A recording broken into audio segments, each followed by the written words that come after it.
Mjeku i epurdhër, hiqni dorë menjëherë nga këto ushqime, rrisin tensionin e gjakut.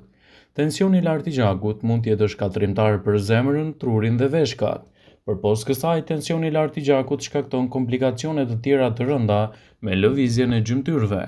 Tensioni i lartë i gjakut trajtohet me medikamente, por së pari duhet të mësoni për ushqimet që e rrisin tensionin. Nëse dëshironi të shmangni rritjen e tensionit të lartë të gjakut, atëherë duhet të jeni dorë shtrënguar me konsumin e kripës, të kryeni më shumë aktivitete fizike dhe të ruani më mirë format tuaja trupore. Vetëm në këtë mënyrë do ta keni më të lehtë të menaxhoni problemin e hipertensionit dhe të vini në ndihmën e shëndetit tuaj në mënyrë të rregullt. Në këtë video, sipas Healthline, do të rendisim ushqimet të cilat para se të fillojmë, bëni një like videos dhe ju lutem klikoni subscribe, do të na ndihmoni shumë. Ndikojnë në rritjen e tensionit të gjakut dhe ato të cilat duhet t'i konsumoni në mënyrë që ta mirëmbani atë dhe ta keni nën kontroll problemin e hipertensionit. Por cilat janë vlerat ideale të tensionit të gjakut? Nisja matse e tensionit të gjakut mund të jetë gjëja kryesore që duhet të bëni. Nëse matsi i tensionit tregon në vlerat 9/6 ose më pak, atëherë tensioni i gjakut është i ulët. Nëse matsi i tensionit tregon në vlerat 9/6 deri në 12/8, atëherë tensioni juaj i gjakut është i shëndetshëm dhe në nivele ideale.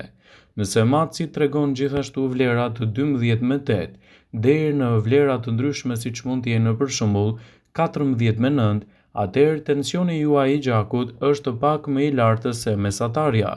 Nëse matsi tregon gjithashtu vlerat 14/9, atëherë tensioni i gjakut është më i lartë dhe klasifikohet si hipertension. Nëse vlerat e të dyve njësive arrin në 18/11, atëherë duhet të shkoni urgjent tek mjeku për të marrë trajtimin e specializuar. Në dietën tuaj, për të evituar rritjen e tensionit të papritur, duhet të hiqni dorë nga këto ushqime. Mishi i kuq. Mishi i kuq me dhjam është i shijshëm por përmban shumë kolesterol në të dhe dëmton gjithashtu shëndetin tuaj të zemrës dhe enët e gjakut, duke i rënduar ato akoma dhe më shumë. Sipas të dhënave ku bazohemi, një sasi prej 400 gram mishi i gatuar përmban 254 mg krip dhe 308 mg kolesterol, të cilat do të ndikojnë negativisht në shëndetin tuaj dhe do ta përkeqësojnë atë akoma dhe më shumë. Nëse jeni një person që vuani nga problemet e hipertensionit, tregohuni më dorë shtrënguar me konsumin e kripës, sidomos edhe mishin e kuq të përpunuar, i cili do të ndikojë negativisht në shëndetin tuaj dhe do ta përkeqësojë gjithatë edhe më shumë. Një tjetër ushqim i cili ndikon negativisht në problemet e hipertensionit është edhe pica e ngrirë.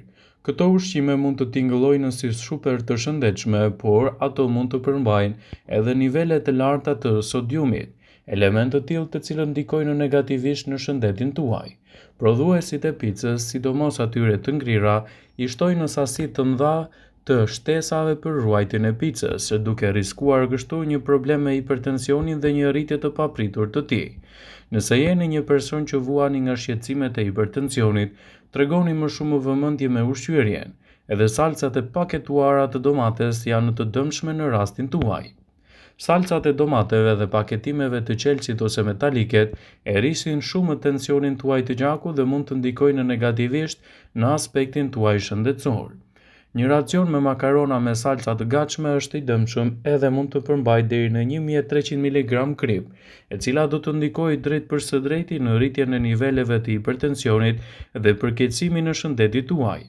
Nëse jeni një person i cili vuani shpesh nga këto shqetësime, tregoni dorë shtrënguar me këto ushqime, sidomos me salcat e paketuara.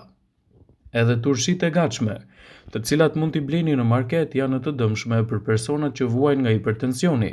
Sipas të dhënave të cilave u referohemi, një filxhan me lakra turshi jo të përgatitura vet mund të përmbajë për mbi 339 mg krip, e cila është shumë e dëmshme për nivelet tuaja të hipertensionit dhe do të shkaktojë gjithashtu një luhatje të papritur të tij. Nëse jeni një person që vuani nga problemet e hipertensionit, tregoni dorë shtrënguar me konsumin e alkoolit. Edhe një sasi e vogël e alkoolit mund të shkaktojë dëme për personat që vuajnë nga hipertensioni. Madje nëse e teproni me konsumin e tij, përgatituni të merrni ndikime vërtet të mëdha negative në shëndetin tuaj. Alkooli mund të ndryshojë gjithashtu edhe në mbajtje nën kontroll të hipertensionit dhe mund të ndërveprojë me medikamente dhe të shkaktojë ndërveprime të këqija në nivelin e shëndetit. Ekspertët gjithashtu citojnë se ëmbëlsirat e paketuara duhet të mbahen larg nga dieta juaj. Ëmbëlsirat, biskotat me mbushje shumëngjyrëshe që shiten nëpër paketime të bukura janë të mbushura me nivele të larta të sheqerit. Dhe këto mund të përmbajnë gjithashtu yndyrna dhe kripra të shtuara. Edhe nëse i konsumoni ato për një kohë të gjatë, përgatituni të merrni ndikime negative në shëndetin e hipertensionit. Hipertensioni është një problem i cili duhet të menaxhohet si duhet edhe me ushqyerjen. Nëse nuk kujdeseni si duhet për të ushqyerin tuaj, atëherë përgatituni të merrni ndërlikimet më të mëdha në shëndetin e përgjithshëm, të cilët do të ndikojnë gjithashtu edhe në krijimin e problemeve të trupit. Fasulet e konservuara janë të dëmshme për personat të cilët do vuajnë nga hipertensioni. Ushqimet e konservuara dhe në veçanti fasulet ka një numër të lartë të natriumit, i cili mund të përdoret për shkak të mbajtjes së fasules brenda datës së skadencës. Përdorimi i fasuleve të tilla mund të ndikojë në qëndrueshmërinë e tensionit. Gjithashtu edhe mund të shkaktojë edhe probleme në shëndetin tuaj. Nëse jeni një person që keni probleme me hipertensionin, tregoni të kujdesshëm me këtë ushqim. Edhe supat e gatshme kanë ndikime negative te problemet e tensionit. Do të shikoni që nëse konsumoni supa të gatshme, menjëherë mbetjet e tyre do të shkaktojnë një rritje të papritur të niveleve të hipertensionit. Prandaj tregoni më të kujdesshëm me sasinë e ushqimeve, të cilat i përzgjidhni me kujdes në dietën tuaj. Produktet e gatshme gjithashtu mund të jenë të dëmshme, por edhe mishi dhe nënproduktet e tij mund të ndikojnë në rritjen e papritur të niveleve të hipertensionit. Mishi i paketuar që përfshin edhe ato të fast foodeve, prosciutto, sallami, hot dog e të tjera kanë kimikate në përmbajtjen e tyre, që i mbajnë ato të mos prishen për një kohë të gjatë. Prandaj, nëse jeni një adhurues i këtyre ushqimeve dhe vuani nga hipertensioni, mundohuni t'i zvendësoni ato me ndonjë produkt më të shëndetshëm në mënyrë që të mbani më lehtë nën kontroll problemet e tensionit. Nëse në dietën tuaj shtoni ushqime të ngrira, atëherë përgatituni për një rritje të papritur të niveleve të hipertensionit.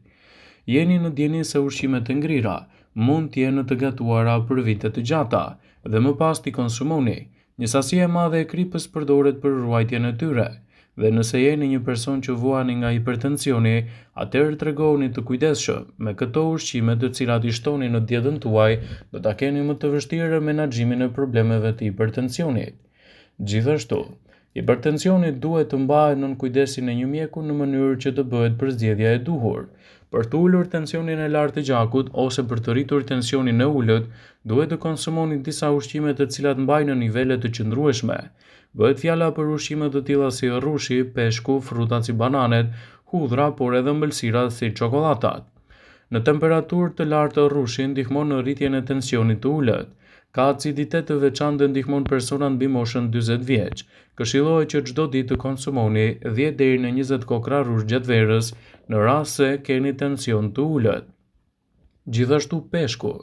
Për të filluar nga trofta deri te salmoni, të gjitha llojet e peshqve ndikojnë në uljen e tensionit të lartë. Peshqit kanë lëndë të veçanta siç është për shembull omega 3, që e ul tensionin e lartë të gjakut. Gjithashtu edhe peshku me përmbajtje yndyrore në trupin tuaj mund të jetë një përzgjedhje shumë e mirë ushqyese.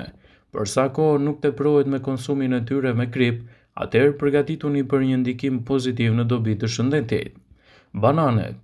Për të patur një tension të rregullt, duhet të hani sa më shumë ushqime të shëndetshme.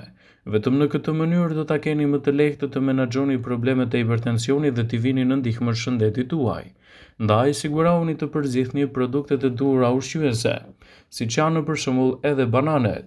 Studiuesit këshillojnë që të hani një banane çdo mëngjes pas buke dhe mund të përmirësoni nivelet e tensionit përgjatë ditës. Gjithashtu mos neglizhoni këshillat dhe mjekimet që mjeku ju ka përshkruar për ta patur më të lehtë menaxhimin e këtij komplikacioni dhe mbi të gjitha të mos e rëndoni më shëndetin tuaj. Vëmendje. Ju bëjmë me dije se informacionet në këtë video kanë për qëllim që të plotësojnë, të mos e zëvendësojnë në këshillat e mjekut tuaj ose të ofruesit të kujdesit tuaj shëndetësor, dhe nuk kanë për qëllim që të mbulojnë të gjitha përdorimet e mundshme, masat paraprake, ndërveprimet ose dhe efektet e tyre negative për shëndetin tuaj. Pasi ta dëgjonit këtë video, do ju ftoja t'i bënit like dhe ta shpërndanit atë në profilin tuaj në mënyrë që të informohen dhe miqtë e tu.